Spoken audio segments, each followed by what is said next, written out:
ஸ்தோத்திரம். ஆண்டவருடைய இரட்சகருமாகிய இயேசு கிறிஸ்துவின் நாமத்தில் வாழ்த்துகிறேன். சங்கீதம் 126 சங்கீதம் 5 வசனத்தில் சொல்லுகிறார், கண்ணீரோடு விதைக்கிறவன் கம்பீரத்தோடே அறுப்பான். இந்த 126 சங்கீதமானது சீயோனின் சிறையிருப்பை திருப்பும் பொழுது என்று எழுதப்பட்டிருக்கு. அதனால் ஆண்டவர் அதை நிமித்தம் நாங்கள் மகிழ்ந்திருப்போம். கர்த்தர் பெரிய காரியங்களை செய்வார். இந்த சிறையிருப்பை எப்படி திருப்புகிறார்களாம்? கண்ணீரோடு விதைத்திருக்கிறவர்களுக்கு ஆண்டவர் கம்பீரத்தோடு அறுக்கும்படி செய்வார். கண்ணீரின் விதை என்பது கஷ்டப்படுகிறவர்கள். இன்றைக்கு எத்தனையோ குடும்பங்கள் எத்தனையோ ஃபேமிலிஸில் இருக்கிற தலைவர்கள் கஷ்டப்படுகிறார்கள், தலைவிகள் கஷ்டப்பட்டு குடும்பத்திற்காய் உழைக்கிறார்கள். அதே போலத்தான் ஒரு சபையின் மெய்ப்பர் பாஸ்டர் மிகுந்த கண்ணீரோடு தான் விதைக்கிறார், கஷ்டப்படுகிறார். அடியனுடைய ஊழியத்தின் பாதையில் நான் பார்க்கும் பொழுது கடினமாக நான் உழைப்பது அதுவும் ஒரு கண்ணீர் விதைக்கிற விதை தான்.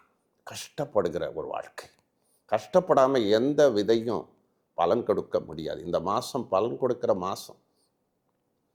நம்ம கஷ்டப்படும் போது வேலை செய்கிறோம், ஊழியம் செய்கிறோம், பல இடங்களில் பிரயாசப்படுகிறோம், வியாபாரங்களுக்காக செல்கிறோம்.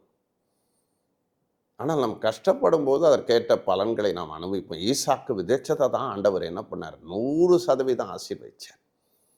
நாம் கஷ்டப்படும் போது பலன்கள் வரும். ஆனால் கஷ்டப்படும் போது சில நேரங்களில் கஷ்டம் நமக்கு இருக்கும். அது ஒரு பக்கம். நான் ஜீசஸ் கால்ஸில் வேலை செய்யும் பொழுது இந்த நாட்களில் ஒவ்வொரு மாதமும் எனக்கு ப்ரேயர் டவர் டியூட்டி போடுவார்கள். அப்பொழுது இப்போ ஒரு சகோதரிக்கு நான் ஜெபித்த பொழுது அவங்க சொன்னாங்க, நான் ஒரு வேலைக்காரி. இந்த வசனத்தைக்கு நான் சொன்ன பொழுது அவங்க சொன்னாங்க, நான் ஒரு சர்வெண்ட். இதுக்கு அர்த்தம் என்ன என்று கேட்டார்கள். நீங்கள் பட்ட கஷ்டங்களுக்கு ஆண்டவர் பலன் கொடுப்பார், பலன் கொடுப்பார், பலன் கொடுப்பார். கண்டிப்பாக நாம் படுகிற கஷ்டங்கள், நாம் படுகிற உபத்திரங்கள், கஷ்டம் இல்லாமல் யாருமே கம்பீரமாக வாழ முடியாது. சில வருஷங்களுக்கு முன்பு நான் சிறுவனாக, ரொம்ப குட்டி பையனாக ராசிபுரம் என்ற இடத்திலே வாழ்ந்து வந்தேன். அப்பொழுது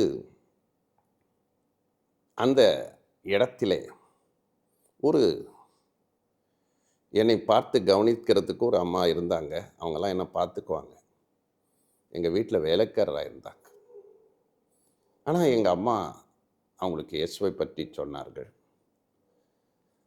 ரொம்ப வருஷம் கழித்து அந்த குடும்பங்களை நாங்கள் பார்த்த பொழுது ஒரு சாதாரண வேலைக்காரராக இருந்த அந்த அம்மா இன்றைக்கி அவங்க குடும்பத்தில் இருக்கிற பிள்ளைகளெல்லாம் நல்லா படித்து எந்த நிலையில் வந்து எங்களை பார்க்குறதற்கு அவங்களுடைய பேர பிள்ளைகளோடு வந்திருந்தாங்க. எனக்கு அவங்கள இப்போ பார்த்தோன்னு தெரியல. இப்போ எங்கள் அம்மா சொன்னாங்க, உன்னை பார்த்துக்கிட்டவங்க இவங்க தான். மறக்க முடியாத ஒரு காரியம். நாம் ஒரு காலத்தில் கஷ்டப்படலாம், ஆனால் நம்முடைய கம்பீரத்தெல்லாம் நம்முடைய பிள்ளைகள் வாழும்படி செய்வார். அதுதான் கிருபை. அந்த பலன்களை நாம் பட்ட கஷ்டத்துக்குரிய பலன்களை கொடுப்பார். அது ஒரு அர்த்தம். ஆனால் அதே சமயத்தில் கண்ணீரின் விதை என்பது கண்ணீரின் ஜபத்தை குறிக்கிறது. கண்ணீரோடு ஜெபிக்கும் போது கம்பீரத்தோடு நாம் அறுப்போம். கண்ணீர் விட்டு ஜெபிக்கிற ஜபம் ஒரு உன்னத ஜபம். அதுதான் மனதுருக்கத்தின் ஜபம், உடைக்கப்பட்டு ஜெபிக்கும் ஜபம். அந்த ஜபம் ஆண்டவருக்கு ரொம்ப புரியும். வேதத்தில் அன்னாள் என்ற பெண் ஆசீர்வாதமே இல்லாத ஒரு நிலையிலே தேவ சமூகத்திலே வந்து அவள் ஜெபித்த பொறுத்து அர்ப்பணித்த பொருத்தனை செய்து ஜெபித்தாள், கண்ணீர் விட்டு அழுதாள். அவளுடைய இருதயத்திலே ஊற்றினாள். 1 சாமுவேல் 1:13-15 அவள் ஜெபித்த ஜெபத்தை பற்றி இருக்கிறது. குழந்தை இல்லை அவளுக்கு. ஆனால் அவள் விட்ட அந்த கண்ணீரின் ஜெபத்தை ஆண்டவர் கண்டார், அற்புதம் செய்தார். அவள் ஃபஸ்ட்டு நீர் எனக்கு குழந்தை கொடுப்பேன்னா உம்முடைய ஊழியத்துக்கே கொடுக்குறேன்னு சொன்னான். சாம்பியில் கொடுத்த பாருங்க, அவள் விட்ட கண்ணீர் அவளுக்கு அதுக்கப்புறம் 5 பிள்ளைங்க பிறந்தாங்கன்னு சொல்லப்பட்டிருக்கு. 6 பிள்ளைங்க மொத்தம் அவளுக்கு. குழந்தையே இல்லாத அவளுக்கு ஆண்டவர் கண்ணீரோடு வந்தவ கம்பீரத்தோடு திரும்பி போனான். சில நேரங்களில் நம்ம கண்ணீர் விட்டு ஜெபிக்கும் போது கஷ்டமாக தான் இருக்கும். ஆனால் அதற்கேற்ற பலன்களை உண்டு. என்னுடைய அம்மா வடித்த கண்ணீர் ஜெபம்தான் இன்றைக்கு நான் ஒரு ஊழியக்காரனாக இருக்கிறேன். எழுப்புதல் பாத்திரமாக பயன்படுத்துகிறார், அபிஷேகத்தின் பாத்திரமாக பயன்பட. காரணம் என்ன? என் தாயாருடைய அர்ப்பணிப்பின் ஜெபம். இந்த கண்ணீர் ஜெபம் அன்பின் ஜெபம், மனதுருக்கத்தின் ஜெபம். இயேசு விரும்புகிறது அப்படிப்பட்ட ஜெபத்தை தான்.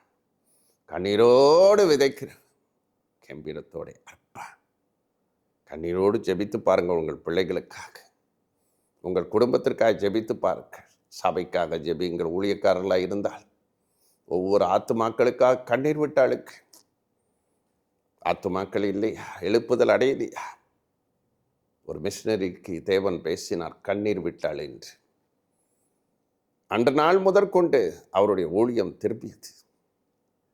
கண்ணீரின் விதைகள் தான் ஆத்துமாக்களை கொடுக்க முடியும், ரட்சிக்க முடியும் மக்கள். ஒரு ஊழியக்காரன் கண்ணீர் விட்டு ஒரு பட்டணத்திற்காக ஜெபித்தாள், அந்த பட்டணமே ரட்சிக்கப்படும். அதுதான் ஊழியக்காரர்களுக்கு கொடுக்கப்பட்ட ஒரு ஸ்பெஷல் அனாயிண்டிங். இன்றைக்கும் கண்ணீர் விட்டு அழுவுங்கள். தேசத்துக்காக கண்ணீர் விடுங்கள். நம்முடைய தமிழ்நாட்டிற்காய் கண்ணீர் விடுங்கள். இந்தியாவுக்காய் கண்ணீர் விட்டு ஜெபியுங்கள். அந்த கண்ணீரின் விதை வருங்காலத்தில் ஒரு நல்ல ஒரு எதிர்காலத்தை அமைத்து தரும். கம்பீரமாக அறுக்கும்படி செய்வார். ஹல்லேலூயா. கர்த்தர் அப்படியாக ஒரு ரிவார்டை கொடுப்பார். ஒரு குறிப்பிட்ட பெண் ஜெபிக்கிறவளாக இருந்தாள். அழுது ஜெபிப்பாள். யார் யாருக்கெல்லாம் ஜெபிப்பாள் என்றால், ரெட் இண்டியன்ஸுக்கு ஜெபிப்பாள், ஆப்பிரிக்கா கண்ட்ரியில் இருக்கவங்களுக்காக ஜெபிப்பாள். அவளுக்கான சோர்வு வந்தது, ஜெபம் பண்ணுறதை நிறுத்திட்டாள். இப்போ ஒரு நாள் கனவு கண்டாள். ரெட் இண்டியன்ஸு, ஆஸ்திரேலியாக்காரங்க, வெள்ளைக்காரங்க, கருப்பர்கள், ஆப்பிரிக்கன்ஸ் எல்லாரும் உங்கள் கனவுல வராங்களா? எந்தெந்த நாட்டுக்காக ஜெபிச்சாப்பா? ஆண்டவர் சொன்னாரா, நீ ஜெபிச்சியே, உங்களுக்கெல்லாம் நான் ரட்சிப்பை கொடுத்துட்டு அந்த தேசத்துக்குள்ளே நான் நன்மையை வச்சிருக்கிறேன். இன்றைக்கு நீங்களும் ஜெபித்து பாருங்கள். கண்ணீரோடு விதைக்கும் போது கம்பீரத்தோடு அர்ப்பிக்க ஊழியம் செய்கிறீர்களா? சிலர் சொல்லுவாங்க, எங்களால் ஆத்தும ஆதாயம் பட முடியல. கண்ணீர் விட்டு பாருங்கள். அந்த தெருவில் இருக்கிற மக்களெல்லாம் ரட்சிக்கப்படுவாங்க. உங்கள் குடும்பம்லாம் ரட்சிக்கப்படும். உங்கள் பிள்ளைங்க ரட்சிக்கப்படலையா? கண்ணீர் விட்டு அழுது பார்க்க கண்டிப்பாக கம்பீரத்தோடு நீங்கள் அறுக்கும்படி செய்வார். கம்பீரமாய் திரும்ப. கம்பீரம்னா வெற்றி, கம்பீரம்னா ஒரு கம்பீரம், ஒரு அத்தாரிட்டி, நிமிர்ந்து வாழ்கிற ஒரு வாழ்க்கை, ஒரு மெஜஸ்டிக்கான ஜீவியம், அதை நமக்கு தருவார். நம் குடும்பத்திற்காக கண்ணீர் விடலாம், நம்முடைய நாட்டுக்காய் கண்ணீர் விடலாம், நம் சபைக்காய் கண்ணீர் விடலாம். கண்ணீரோடு விதைக்கிற உங்கள் ஜெபத்தை அதை நீரூற்றாக்கிக் கொள்ள, கண்ணீரின் பாதையிலே நடக்கிறவர்கள் நீரூற்றாக்கிக் கொள்வார்கள் என்று சொல்லுகிறார். அந்த நீரூற்று என்பது ஒரு அபிஷேகம், நீரூற்று என்பது வல்லமை, நீரூற்று என்பது ஒரு பலன். அதை நமக்கு தருவார். ரட்சிப்பின் பலனை தருவார், எழுப்புதலின் பலனை தருவார், தந்து ஆசீர்வதிப்பார். ஆமீன், ஆமீன்.